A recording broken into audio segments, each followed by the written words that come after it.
Scrapgers, this is Megan and I am back today with a Get It Scrapped layout. So for this layout, my assignment was to make a linear layout. And I had these two photos of Tinian on his birthday last year, and I just thought they were so fun. I had been on Pinterest kind of trying to get some ideas about birthday layouts and maybe some ideas, and I came across an image of a painted cake, and it was supposed to be a birthday invitation, and I just thought it was so cool and colorful, and Tinian loves colors, and so I decided to kind of do my own version of this little cake. So I pulled out my I think these are the Michaels watercolors. I think it's the Loft brand is what they're called. And I just kind of mixed a few colors and made a really pretty cake. I really love how this turns out. But I did kind of do a few different takes on it just because I wasn't sure how I wanted it to look completely. So I'm doing quite a few layers here, and at first I had planned on using those two photos, but then I realized if I use both photos, the cake is too high at the top. So you can see here that it's just too high. There's not going to be enough room to put any candles on it. So I'm going to scrap that piece, set it to the side, let it dry, and I figured I could use it on a different layout. Here I'm just going to use it as a reference because I really liked the colors and how I had painted everything on that one. So I'm going to make do the same layering, and I don't remember what happened, but I think that for some reason it was drying funky on this paper, so I'm going to scrap this one too. And I'm going to try again with a different one. Here I was thinking maybe I could just cut this out because I really liked the painting that had happened. I don't know, I think maybe I had watered the paints down on that second piece of paper too much. I don't know. So here I'm trying for a third time and it doesn't work again. Like it dries all funky, but I'm going to try to make it work. And in the end, I'm going to use this background paper, but I'm not going to use the paint that I end up painting on the paper. So I'm going to fast forward a little bit or cut out this part and get to the main scrapbook. Now here you can see that I am adding the candles, and I am doing them in a reddish orange color, and he is turning 7 in this photo, so I did 7 candles. And then I'm going to do a very light yellow for the fire part, and I think those turned out really great. I was really happy with the candles. So what I'm going to decide to do is I am going to cut the shapes of the strokes out, and I'm going to pop it up on some foam tape and put it right on top of that excuse me, that piece that I had painted directly on the background of this white photo or white paper, because I just, for some reason, it wasn't drying the same and it just didn't look as good as the first one. So I just absolutely love this. So here you can see I'm going to cut up some of this foam, and I just get my foam from Walmart, and I just buy the cheapo kind that doesn't have any adhesive on it. And I'm going to glue that down and then have it kind of hang over the photo a little bit. Now here I am going to start layering behind the photo, and I knew I wanted to have a couple of layers behind the photo. I wanted the first layer to be a color that would make the photo stand out and stand off of the background. So I decided to go with this yellow chevron, and I really love the color of that yellow, and then I'm going to mat it on this pretty navy blue, and it just makes that yellow pop off the page. And it also makes the white of the background just totally stand out and just looks awesome. I apologize about the zooming in and out. I must have had my camera on focus.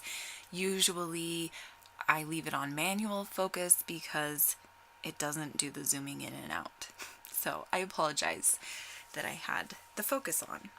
Okay, now you can see here I have pulled out this stamp set, and this is an alpha from the Pick Me Up collection, and I thought it was perfect for this birthday layout. So I'm just going to write out the title, Happy 7th Birthday, and since there's only one letter of each, I'm gonna have to stamp it in sets. So that's just what I'm gonna do here, and I'm just gonna do it in black ink.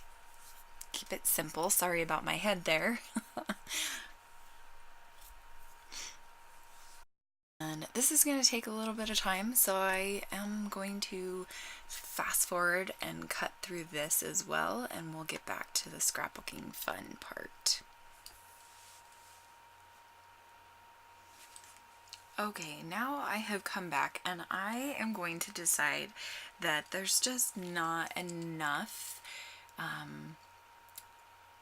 I don't know, like I felt like something was still missing. So I decided to do a doodly border, and I kind of like it, but at the same time it still feels off, like something isn't working right. It doesn't look quite finished. So I end up taking a picture and messaging a friend and saying, oh my gosh, what am I gonna do with this? I think I ruined it. So here you can see I'm trying to lay it flat and just take some time to think about what I want to do. So I'm going to pull out some of these birthday ephemera pieces, and I was thinking maybe I could do some clusters along the border, and maybe at the top by the title and a few other things and places. But it's just not gonna work out. So I'm just gonna fiddle.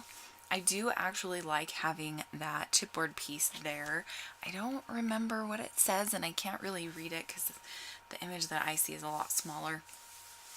And I do add a couple pieces, and then I do end up taking a few of them off. So I'm gonna add this arrow.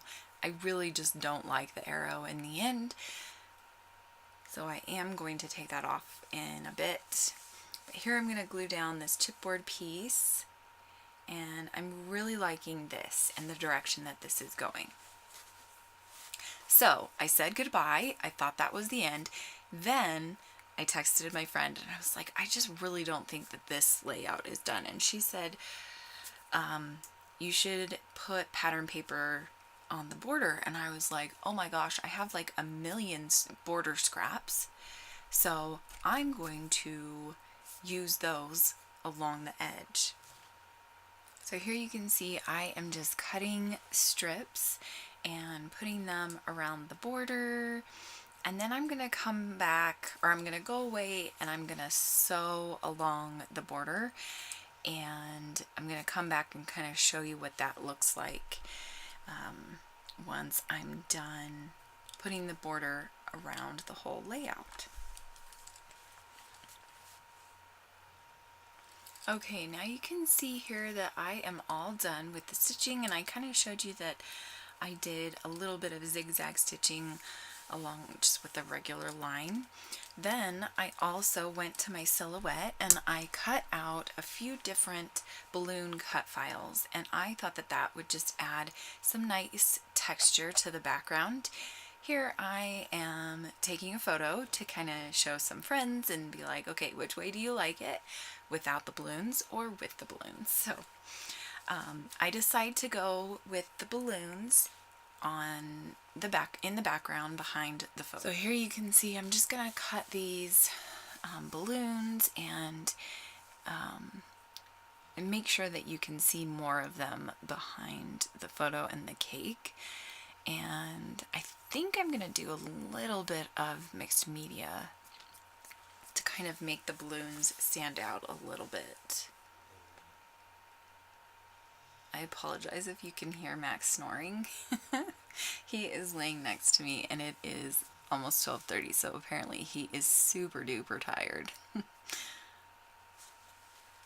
Now you can see that I am just going to glue down these other balloons that I had cut out with my silhouette and place them in a couple different places on the layout, and then this layout is pretty much done. I hope that you enjoyed seeing my process in making this linear layout and that you enjoyed it. I will make sure to leave a link to the Get It Scrap blog post so you can see all of the other design team members' layouts. Thanks so much for stopping by. I'll be back tomorrow.